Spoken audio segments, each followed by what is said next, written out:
Good morning. Good morning, everybody. Welcome to the second day of the second edition of the Chilean Conference on Bilingual Education. My name's Scott Bennett from the University of Edinburgh. It's in the name of the other organizers, so ACNAP, which is the Asociación Chilena de Neuroaprendizaje, the Cámara de Comercio Chileno-Británico, Cambridge University Press and the University of Edinburgh. I'd like to thank you all again for joining this morning.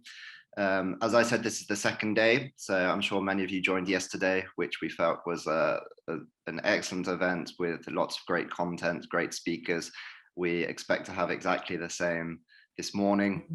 We're delighted to have speakers and attendees from across the region. So I know we had yesterday many people from Brazil, Argentina, Peru, Chile. So despite the name, we feel this really is becoming a truly regional event.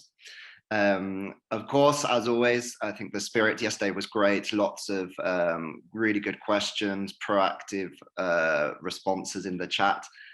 So of course we request hopefully the same spirit, and obviously please be respectful with any comments in the chat.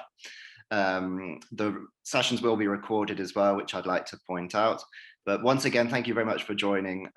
We really do hope it's going to be a wonderful morning again of really interesting discussion. I'd like to pass over now to my colleague Lilian Turi, who's the country manager from Cambridge University Press, who will give us some more information. Over to you, Lily. Thank you, Scott. Thank you. Okay, we are here again. So I hope you will enjoy the session as we did yesterday. I want to remind you just a couple of things. Today we will have a conference in Spanish, and the expert panel too. It will be in Spanish. At the end, we will have a raffle for those who attend, with 2 full scholarships in CLIL. And remember that after each conference, we will have breakout rooms where you can join our different speakers, not the speakers, our brands, okay, if you want to make questions. Now, I leave you with Jose Sepúlveda. He will moderate our first session. Enjoy it. Goodbye. Thank you very much, Lily. Yeah, yesterday was a fantastic day. We were very happy. I mean, I don't know how many of you guys that are here were present yesterday, but yesterday was a very, I don't know, enriching sessions. I mean, series of sessions, great speakers, great audience. I mean, all the attendees participated actively. And as Scott said, you know, we had a lot of interaction with participants in the meet and greet rooms that Lily mentioned that we're going to have after every session today. We invite you to go because I had the opportunity to participate in all of them. And really, we saw deep conversations sometimes and nice pieces of information that were shared by the brands organizing this talk. Today, and now I have the pleasure to present to you a colleague of us at Cambridge University Press. He's from Mexico. He's the academic services manager at Cambridge University Press in Mexico. He has been there for over 9 years, I think. He's a very devoted professional who tries to help teachers make the most out of their talents. And how does he do that? By working with them in their professional development. And he has also contributed with training in educational technology. He's an international speaker and a teacher trainer who for the last 20 years has been actively working in digital and online education for different institutions in Mexico and Latin America. And also he has developed training modules for ESP programs for public institutions in Mexico. And as he declares in his LinkedIn page, he strongly believes in that IT education plays a pivotal role in making the world a better place. With all this introduction, I leave you with Ricardo Morales. Ricardo, the audience is all yours. Thank you very much, Jose. Thanks for that nice introduction. And well, hello, everyone. It's a real pleasure to be here with you today. Thanks for the invite. And I really hope, I heard that yesterday was really interesting. I'm going to start sharing my screen with you. All right. I think I'm doing it now. All right. Okay. I hope you can see my screen. Let me just close one window and this would be it. Thank you. Thank you so much. So let's begin. Today we're going to talk about beyond language and beyond language teaching as well. And the idea is to identify how we can support our learners develop different thinking skills and life competencies. And that has to do with a couple of things that we will be hopefully communicating and putting in on the table within the next few minutes. We will talk about language teaching, the future of learning as well, life skills, and preparing learners for an uncertain future. That sounds a little bit like a doomsday, but no, it has to do mostly with positive things, right? Because uncertain future, the word uncertainty in these times really has got a different meaning, or has, let's say, a powerful meaning. Most of the times, and not always in a very positive way, but in this occasion, we will talk about uncertain future on something that presents hope, something that opens up possibilities and blue sky for participants. So it's not about doomsday or things like that, hopefully. Okay, so before we begin, I want to ask you one simple question, and I would like you to reflect and to reflect a little bit on the following. How did you learn English? And it's not only English, it's any other language that you speak. How did you learn it? How did you acquire? Try to think of the old days in which you were a student, a learner of language, a learner or of anything if you want to, and how did you acquire that knowledge? Think about your teachers. Think about the materials. Think about your colleagues or your classmates. Think about the books that you used, and try to just for some 30 seconds, identify what happened in your pathway towards learning a language. And many things must have happened. And I would like to share with you a quick story on how I learned the language. Many years ago, I was an aspiring English speaker. I'm still an aspiring English speaker, but time has passed by. And I got enrolled in a language institute in Mexico. So my mother took me there. I was a teenager. And this is the series that we were using, the school was using throughout all the language program. So it's American English course 1 through 8. So as you can see, there was not a big investment in different design, right? I'm not criticizing, I'm just saying that in order to have perhaps consistency, they decided to do it that way. Now, this was the series in which I was going to initially learn a language. I'm not going to give away my age. However, I would like you to notice that the first edition was printed in 1957. That doesn't mean I was born with the first edition. That means that it was printed in that year. The 31st re-impression of the second edition, which was the last one they had, was printed in 1979. Both dates sound like many, many years ago.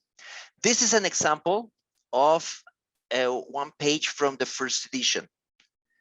And what you see here on screen is, I mean, it's a mirror of what you could see in all the pages, in all the books across the series. So this Ricardo, is how. sorry to interrupt you. We are just watching, looking at a blank page, or we are not looking at your presentation, I think.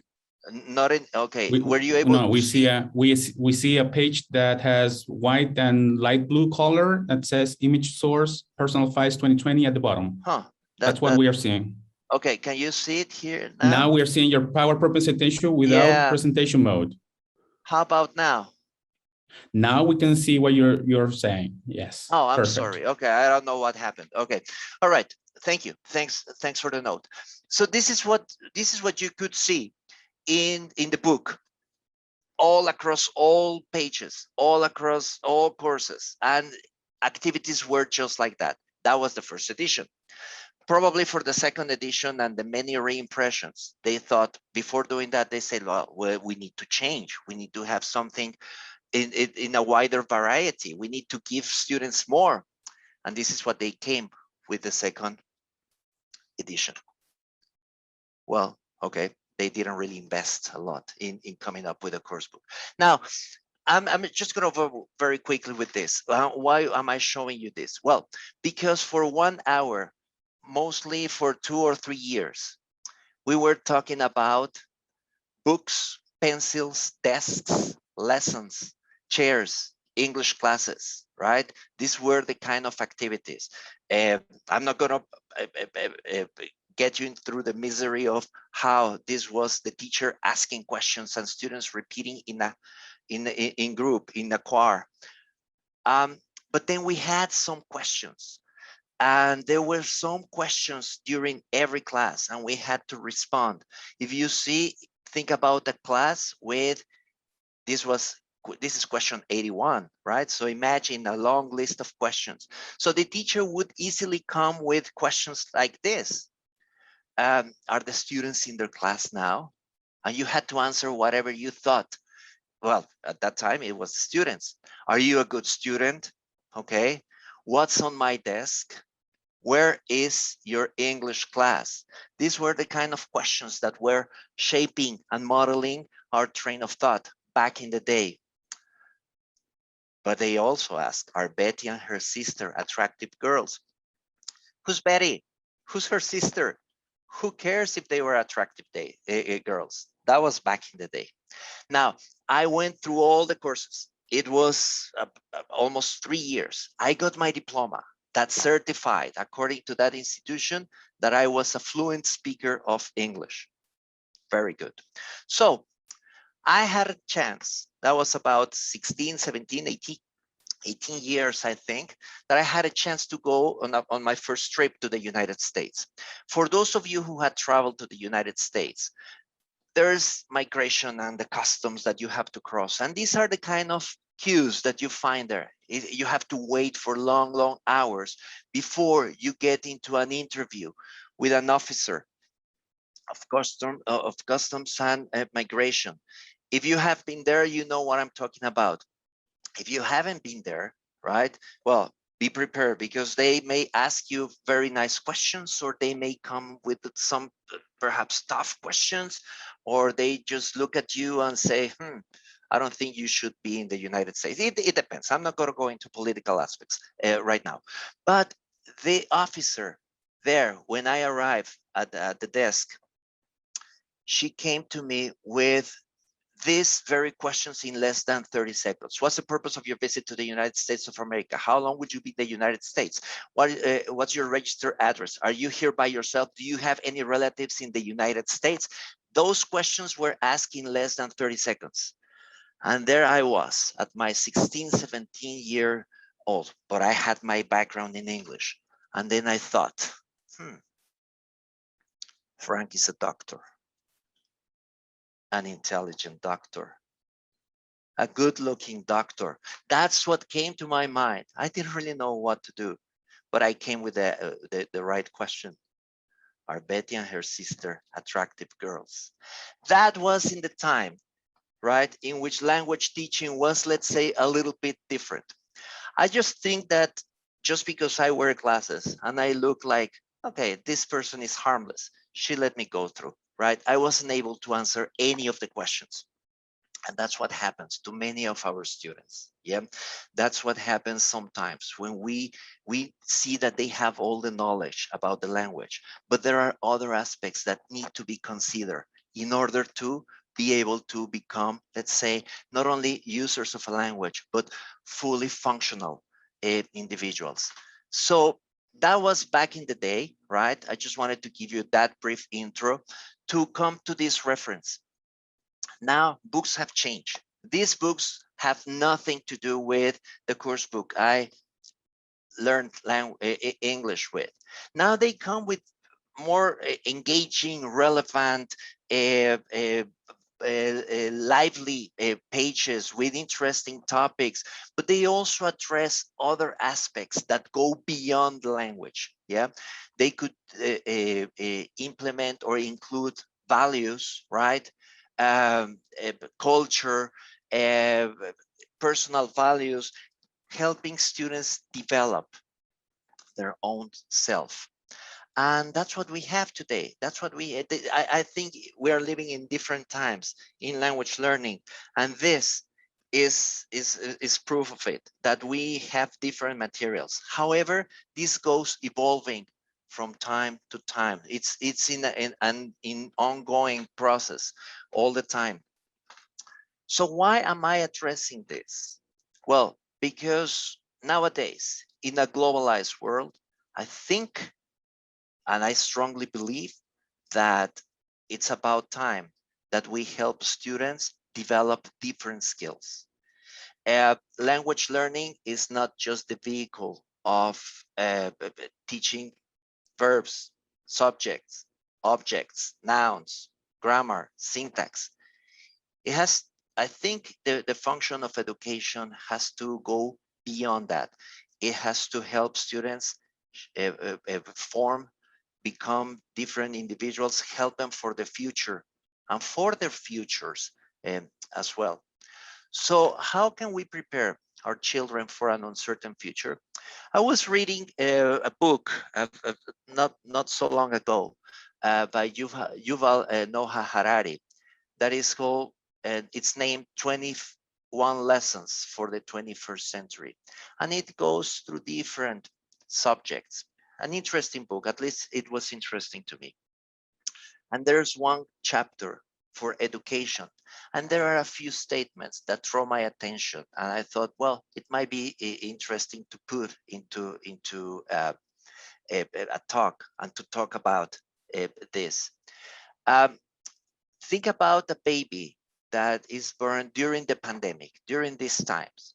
Well, this baby will be around 30 something, near the 30s, by 2050, by the year 2050.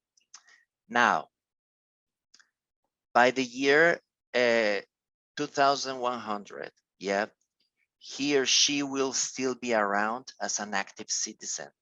So this person will be 70 years old and perhaps, hopefully, as an active citizen. So what should we teach her in order to survive for the year 2050? And look, I don't want to be apocalyptic, but what does she or he need to know, right, in order to not only survive, sounds like a very strong word, survive in the sense of keeping yourself alive, being able to develop yourself, become whatever that person will be. What kind of skills will he or she need in order to get a job? Understand what is happening around. Go on in life. We don't really know, right? We don't really know, but we have an idea. We have a picture of what they might know. We are yet to find many things. We don't have a crystal ball. However, there are a few aspects that need to be considered here. And this, what happens I don't know how that goes for the rest of the world, right?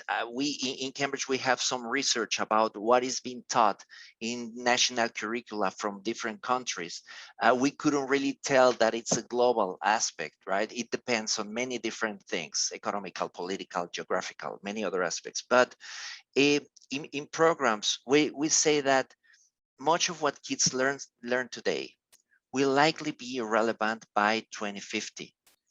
So many school systems base their programs on crowding information into students' heads, right? The traditional language educational system goes mostly into giving information to students without necessarily giving them the chance to do something with that information. Now, information and schools are not the only source for information. I think that learners today have way too many sources of information. They have access to many sources of information, perhaps more than what they need, right? They have exposure to lots and tons of information in different ways, through different media. And that happens on a constant basis every day, right? All throughout the different hours. Well, they should be able to make sense of information. Now that they have lots of information, why don't we help them make sense of information? Identify what's important versus what's not important. Help them identify what enriches their life versus that is just a detachable, something that they can't just throw away. Well, that's an aspect that we can help our students with, right? And of course, with that information, to think for themselves. We should aspire that students with and learners with all the information they have, it's 3 stages. They are able to make sense or to filter that information, to discern from in news when they are scams or fake news, to discern what information has value, and also to know what to do with that information, to help them think for themselves, because we want to help them create their own narrative and their own picture of the world, whatever it is, right? But that they have that idea of what the world will be just from their own basis, yeah, not just from an acquired model that perhaps gives them lots of information without that possibility of making sense, of doing something with that information. So one of the main aspects that we should help our students, regardless of the subject we teach, is to help them combine information to create their own narrative of the world. Right now, we are in a situation in which skills are, let's say, predetermined. Yeah, school systems help us solve equations, writing computer coding, right? Because we find some value. I'm not saying there's no value into that. Yeah, identifying chemicals in a test tube, conversing in Chinese, English, or any other language. Yeah, so these are skills that are set. They come as a set of skills that are usually taught in traditional education systems. Now, wouldn't it be nice if we help them to use that information in such a way that they could do whatever they want to do and shape the world? The decisions we make about education now, yeah, will shape the future of life itself, right?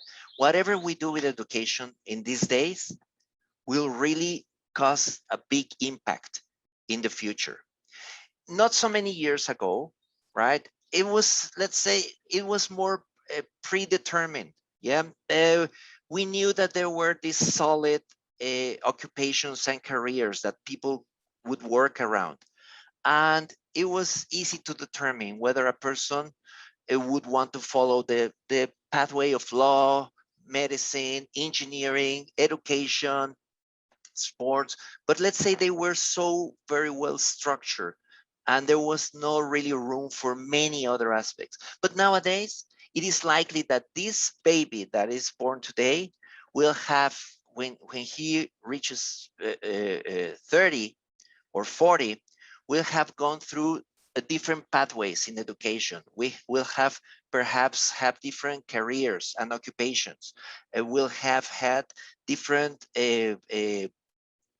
assets in knowledge that will help them go in different pathways. I see that with my son. He is 15 years old now, and he has gone through movie making, music, editing, and literature. And I say, well, no, back in the day, it was like on stages, and he's into many. And I'm sure that you see that in young people, right? That they are into many things and they have access to knowledge that will form them in that field at the reach of a hand or at the reach of perhaps a cell phone. So whatever we do with education now will shape the future of life, right? It's a passport to the future. It belongs to those who prepare for it today. Yeah, future is now. Now, moving on ahead on how, because this is what I've been telling you for the last 15 minutes. You may say like, okay, Ricardo, thank you. We get it. We know, right? But let's think not about the past or that present, but let's think about what should happen in the future. And in Cambridge, we have developed different things because we strongly believe that language is a vehicle and we should teach beyond that language. Language is a vehicle to acquire different skills. And that's why a few years ago, not so many years ago, the university defined the framework for life competencies. And the framework for life competencies would allow learners to acquire different skills, different skill sets that they would be able to, that would help them become whatever they will become, right? But through a set of knowledge that goes beyond what I mentioned, which is learning a language. I think it has to do with more. Or if you're a teacher of math or biology or any other science, right? Well, it should go beyond that. And its foundation comes from some pillars that I will show in a minute. Right now, I'm going to leave it into the experts from the University of Cambridge, just in this short video clip, to talk a little bit about those life skills, those life competencies that would be useful to students and how we could integrate them into our practice. So I'm going to play the video just right now. Let me mute.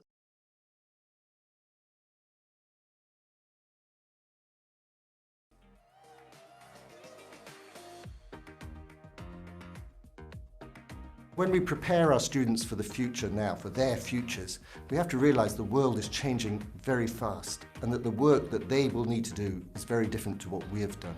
In English language teaching, students aren't just developing language, they're developing a whole range of other skills. To negotiate, they need to communicate with each other, they need to collaborate with each other. The Cambridge Life Competencies framework is a comprehensive system that includes 6 key competencies. Creative thinking, critical thinking, communication, collaboration, learning to learn, social responsibilities. The framework looks at how these competencies develop over the learning journey. right from pre-primary kindergarten all the way up to university and adulthood. Each competency has its own set of can-do statements. Descriptions of observable classroom behaviour. These are really important for teachers as it allows them to see where students are doing well and where they need extra support. Cambridge is the only publisher which is investigating how these skills can be integrated systematically into the learning of English. Integrating the life competencies framework into our materials means that teachers are able to focus more on these life competencies in their classes without actually having to put a lot more preparation into their lesson planning. The framework offers a clear and unambiguous path to creating well-rounded individuals. We understand that you want to give your students the best chance to achieve their ambitions. It's really important that students are learning more than just the subject. Of course, it's important to learn English language, grammar and vocabulary, but it's also an opportunity to develop those skills which will help them become the people they want to become. Okay, so basically, the Cambridge Life Competencies Framework, yeah, is first a response to that need from educators globally on how to understand this, how competencies relate to English language programs work, what other skills students should have. And it has different dimensions. Yeah, it's a complete view of transferable skills within one element or one system, and to develop across the stages of learning journey. So it's from pre-primary all through their working life, let's say, yeah. And with this level of detail to guide teaching and assessment in a practical way, how to do it practically. Now, let's talk a little bit about, I see that there's access to the chat. These are the top 10 skills employers want, right, in people that are subjectable, like subjects, sorry, of employability. Yeah, there are some assets that they would really want to have in people who aspire to work for them. I'm going to be mentioning them, right? And then I'm going to ask you a couple of questions, and perhaps you can answer in the chat. It's the ability to work in a team structure, ability to make decisions and solve problems, communicate verbally with people in and outside an organization, planning, organizing, and giving that priority to work, ability to obtain and process information, analyze quantitative data, technical knowledge related to the job, proficiency with computer software programs, ability to create and or edit written reports, and ability to sell and influence others. Now, if you were to look for a new job somewhere else, if you decided that you want to get another job and you are asking and you would apply for a job at a different place, out of these 10, how many would you say you have? Why don't you write a number? Just write a quick number in the chat, and let's see, out of these 10, how many do you think you have?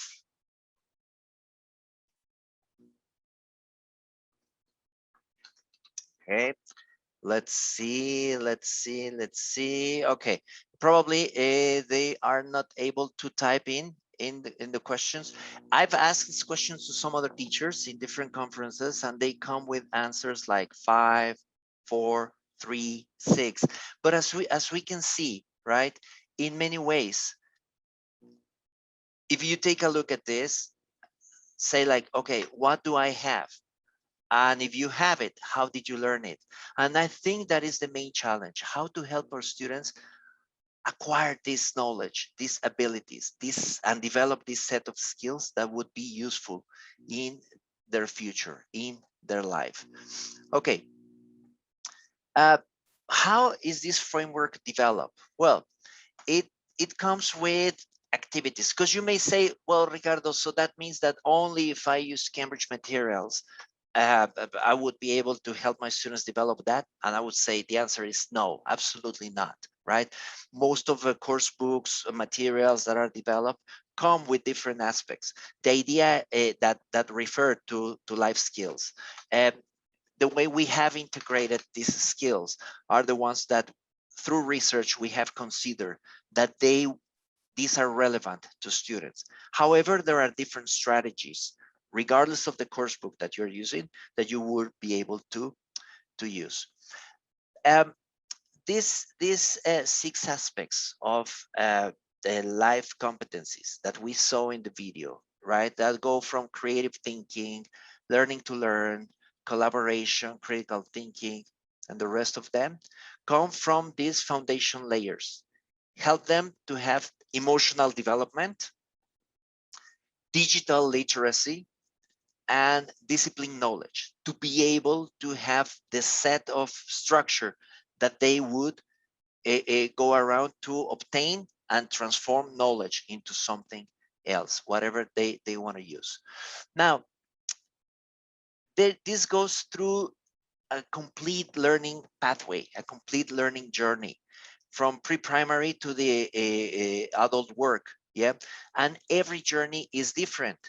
That doesn't mean that first they have to need to learn some skills at some stage and then they go migrating skills. No, the approach for all skills and life competencies are developed according to their age, their emotional and socio-emotional development, and how they will be able to acquire and assimilate information. Just an example of critical thinking for pre-primary. Yeah, we have like sort, arranges, and describes objects by shape, size, color, weight, texture, and position, because that's easy for learners at that age to identify, right? It's easy for them to visually or to through listening or through perceiving to be able to sort, arrange, or describe in a simple way, right? If we see the same critical thinking aspects for primary, for secondary, higher education, or at work, what is expected a person to do at different stages? If we go, I'm not just going to go through these three, but I will go through at work. Summarizes key points from business related documents and presentations, right? So synthesize that capacity to synthesize and to convey something into meaningful information. Yep. So the language they would be using at these different stages, if it's the very early stages, well, this is just an example, but they would say like, it's a square, it's a triangle, it's a red circle, etc. Yeah, and it goes evolving. So the expected level of language that would a person in the adult or at work environment would use would say like, well, the key point is to convey meaning into something, and they would be able to verbalize whatever information they would want to say. So the level of complexity, of course, changes depending on the age, but it develops in different stages. Now, how can we put this into practice? The engaging and collaborative nature of the language classroom, I would say, is the right place to do this, right? That is the perfect place to do it. And again, as I said, it doesn't mean that it has to be done through the course books that we have. It can be done through many possibilities. And actually, by the end of the session, I will show you how you can get access to sources for information, sources for materials that are classroom applicable. And these are for you to have and to analyze and hopefully to be able to use in the classroom. Ricardo, sorry, you have 10 minutes. Yes. I just wanted to yes. give you the 10-minute warning. Yes, sure. Okay. Thank you. Thank you. All right. Okay. All right. Not to add pressure. No, thank you. That's fine. For critical thinking, in course books, well, they would come like understanding, analyzing, managing conversations, evaluating ideas, describing, analyzing links between ideas. So they come naturally and they appear in the series. How can we help them prepare for critical thinking? Well, let's say creating new content from own ideas. Give a presentation about an invention or discovery that has changed our lives, and then work with the WH questions there, but they would be able to start developing their own critical thinking. Yeah. Participating with appropriate confidence and clarity as well. confidence, reflecting on and evaluating own learning success, right? Through a checklist. Yeah, be able to criticize themselves and to identify their value or the pros and the cons of things. Listening respectfully and responding constructively to others' contributions. Critical thinking, right? How can we help them? Well, this is for early stages, but it can be applicable to any stage in learning development. Critical thinking, make lists, ask the relevant questions, and come up with lists according to categorize information in different rubrics. Social responsibilities, right? Doing something for the environment and how it can be applicable and how to deliver that information that would help them identify that. What are the social responsibilities? Sorry, is coming up with missions, help them identify which actions of value would help them become better citizens. How about collaboration? Collaboration is not only working groups, working pairs, working teams. Collaboration means that they know exactly the role in certain tasks and how to accomplish it, and understanding how what they do will have an impact in what other people do, right? How to collaborate also through different gadgets. Today is the time of collaboration through the distance as well, right? But also being respectful in how they do it, yeah? So how does it benefit learners and teachers? Well, it describes integral life skills, right? From different stages of learning. So the idea here is that students can do different things at different stages. For example, in collaboration, yeah, taking turns in conversations, right? And you can have activities that would help them do that. Also with listening carefully, delegating to other children politely and respectfully. So you can do that through perhaps the game strategies. Communication, simple and polite forms of greeting, asks and answer questions. How can you do this in the classroom? Setting up ground rules, right? Giving students on the very early stages of a class these ground rules for communication. How about critical thinking, comparing, judging, suggesting possible reasons? Well, you can make this in your classroom by having storybooks, right? This could be a useful source when it comes to developing critical thinking. What do you think of? Why did the character do this? What would you do in their place, right? Compare answers with another person so you would be able to identify these very critical thinking aspects. I'm going to stop for a minute and I would draw your attention to a NASA creativity test that is, it's been developed for a few years. And this creativity used by NASA in regards to this test regarding creativity developed by NASA was applied to people at different stages. So the level of passing rates in 5-year-old students was 98%. Most of them passed the test. How about older students or older people, 10-year-old students, right? Children of 10-year-old, the passing test was 30%, 15-year-old, 12%. Older than that, adults, 2%. That means that creativity is something that perhaps in the classroom is being detached, is being put away. Well, we need to bring it back and we need to help our students develop their creative thinking. How can we do this? Well, through creating poems and stories, but with meaning, with a purpose, not just because they want to complete a task. If we do that for that sake, it wouldn't really help, right? It can come with very simple questions and sentences, and ask them to write them. And as you can see, it can come in different stages. Yeah. How can we help students become autonomous learners? Well, giving them some organizational tools, right? How to help them identify, clarify, and categorize information, provide them with some, right? Getting main ideas across different stages. The same with social responsibilities. Yeah. How can we help them become better users, better inhabitants of the world, right?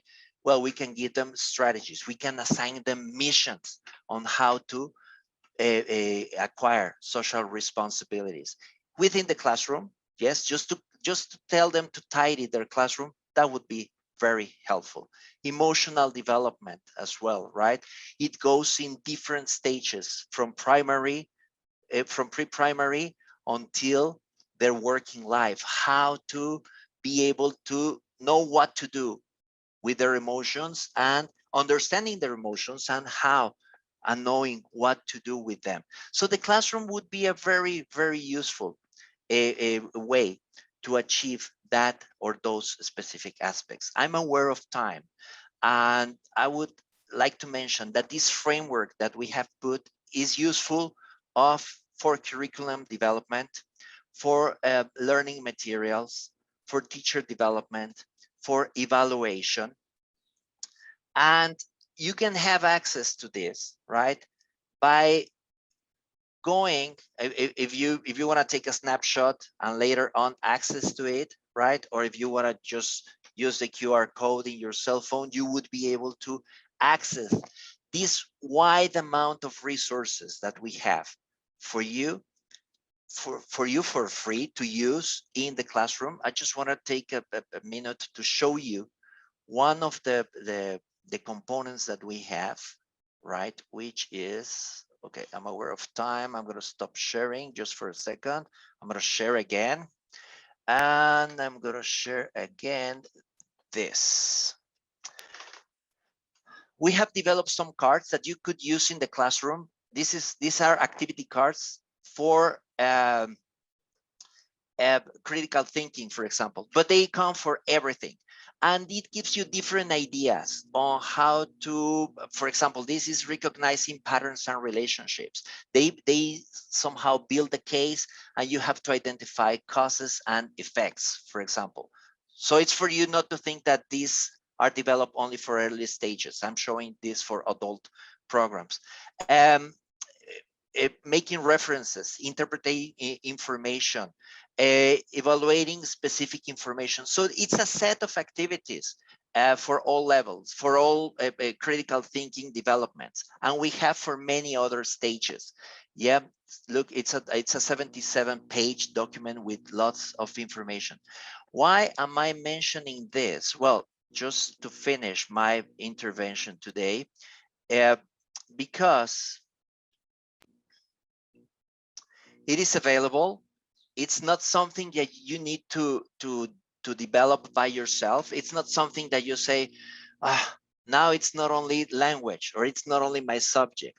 Now I have to add this into my class in order to help my students become a successful citizens. Now, these are materials that are ready-made, that are ready to use made, and you would be able to apply them in your classes. One way to reach these materials is accessing the information that is developed here in the QR code. It's through our Cambridge Life Competencies Framework page in our World of Better Learning. You can find it here.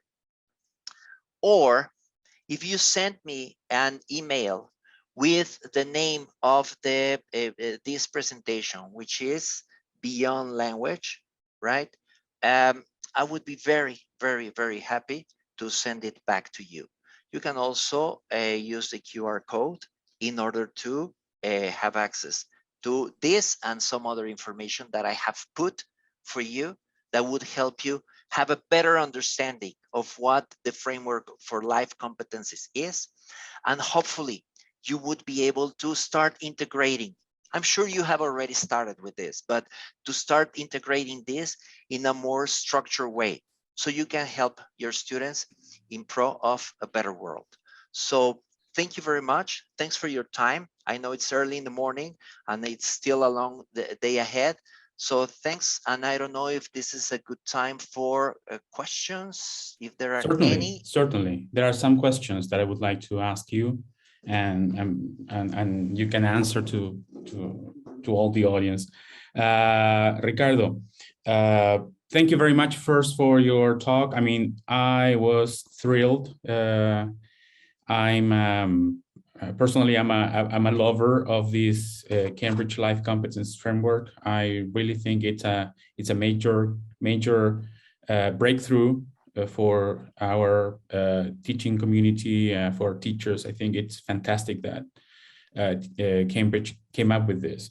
So regarding the questions, Catalina Millan asked, and this is the question, what do you think it's a key for pre-service teachers of the near future when it comes to making significant learning?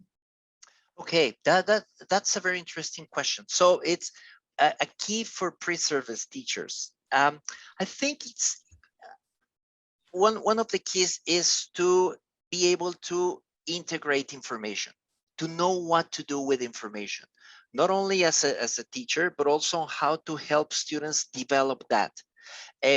Getting your students ready to discern on information that's reliable, suitable, and useful. So for novice and pre-service, in-service teachers, I think that's a relevant aspect.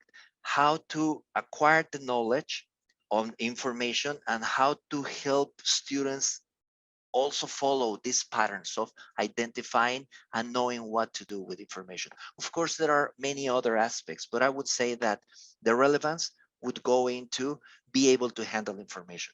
In one of the slides, we mentioned that there's a lot of information right now, but how to identify which one is relevant, useful, and brings value to my purposes. Thank you. Thank you very much. I hope that answers. I hope that, I mean, well, Catalina, she can tell us in the chat if it did. Yeah, Vanessa Pinilla, yes, says, yes, she says, thank you. Yes, Catalina says, thank you very much. Vanessa Pinilla says, Ricardo, how can we help our students develop life competencies today, considering this pandemic context and the fact that their interaction has changed? Okay, so, sorry, can you say that again, right? Yeah, sure. Yes. Vanessa says, how can we help our students develop life competencies today, considering this pandemic context and the fact that their interaction has changed? Oh, absolutely. I think that's a very good question, because it's not simple. It's not this face-to-face live classroom interaction we have. However, we can still, right? And I think at this moment in which we were all put into the technology boat, all of a sudden, we were pushing to the technology a boat, and we say, okay, it's time to navigate technology, has opened up doors of opportunity for many things. One of them is to have this bite-sized learning approach. I would like to suggest that every activity that you have through the distance, right, comes in bite-sized learning. And please, if you're English teachers, right, don't quote me on this, but I think it's more relevant now that we help our students work in pairs with mini activities than trying to come with long levels of accuracy in their conversation patterns. So what I'm trying to say here is pay more attention to student-student interaction, right? Give them some ground rules at the beginning of your classes on how they should interact. If you have, let's say, some teachers come to me and say, well, I have 1 hour with 40 students. And I say, why don't, instead of having 1 hour with 40 students, you have 2 30-minute sessions with 20 students, and you would be able to give them patterns for interaction, collaboration. It's easier to work in small groups, right? If that's possible, but work with clusters of ideas, let's say of small groups. Ask them to send information to complete. If they have access, not everyone has access to technology. I'm aware of that. And that's one of the main problems and big disadvantages for some people now. But if they have access to some resources, well, give them some completion tasks. Activity A, one activity is broken into, let's say, 5 stages, and each stage should be completed by each one of the students. So these life competencies will come and will permeate if you assign specific small tasks to students that they would be able to put together. But that has to do through the different gadgets that we have nowadays. And I'm aware that it's a big challenge because not all students are working globally under the same circumstances. So bite-sized learning would help you. I put one by one in different stages your possible life competencies. Thank you very much, Ricardo. And I'm probably connected with this question that you just answered. Paola Stipo asks, what new teaching skills are needed today, considering the pandemic? She says, have attitudes towards teaching and learning shifted? I think they haven't shifted. It's still, I mean, they are still there. But there's a new set of assets, right, that I would say that are required as teachers. One of them, and this is something that we have been discussing for many years, one of them is to jump into the technology boat, right, to be able to use information and different sources for information. In face-to-face traditional classes, it was more frontal. Teacher would give something to students, students would do something with them through one single means of communication, which is the teacher giving that to students. That, what I would say now is that set of skills that needs to be developed is how to deliver information to students in many different ways. We have learned through this year that we can develop videos as teachers. At the beginning, 16 months ago, I was having a conversation with a teacher. She said, 16 months ago, I couldn't really dare to produce a video for my students. Now I produce them in a snap, and it's really, really high quality and good content video. So these are the kind of sets of skills. How to work with technology, be open to technology is one of those aspects. And the other is give your students that sense of independence. When we go back to the face-to-face classroom, hopefully very soon, we shouldn't really, we have created more independent students now because they have to work more on their own nowadays. Please, when you go back to the classroom, don't go back to that level of interaction with the teacher in which the teacher solved everything to the student. So if this has changed, right? If the attitude has changed, I would say into that. More autonomous students, more autonomous learners have come through this pandemic, but when it's back into the face-to-face classroom, please keep that level of autonomy into the students. Don't be that source for information on anything, as traditionally we did in the past. Absolutely. Ricardo, thank you very much. We have like 4 or 5 more questions that we don't have time to ask. Unfortunately, I'm sorry for all the people who wrote their questions, but we are on schedule and we have to follow the schedule because we have to follow it. So I don't want to finish this time that we share with you. Thank you. I was gonna write now, ask you that if you could write your email address so people who were not able to get their answers today maybe they could write to you and you could elaborate on their questions if you can. Absolutely, it's here on screen. right? Absolutely. Thank you. It's there. If you use the QR code, you will have access to different ways to contact me, and I'd be very, very happy to share this with you, any information that I could. And please, if you write an email to me asking for the framework for life competencies, I have a wide array of materials to help you and to send them over to you for you to use in the classroom. I hope that's useful. Fantastic. And talking about that framework for life competencies, I would like to remind you that there are going to be 2 meet and greet rooms, and in one of them, Cambridge University Press is going to be hosting it. And probably, if you have more questions regarding the life competencies framework that Ricardo was talking about, one of my colleagues will be more than happy to talk about it and maybe further develop about it. And I would like to thank you, Ricardo, for your time, for your contribution. It was fantastic. And I just need to tell you that I would like to hear more, hopefully in another conference. I'd be very happy to do it. Thank you all for being here, and looking forward to seeing you all next time. Have a very good day. Goodbye. Fantastic. And for everybody, now the meeting rooms are going to be opened. So remember that you can select the meeting room that you're going to go to. You just click unirse or join, and you will go and enter the room as if you were going to a physical room, but this is the equivalent, digital equivalent. Thank you very much for your attention. I hope you have a great day.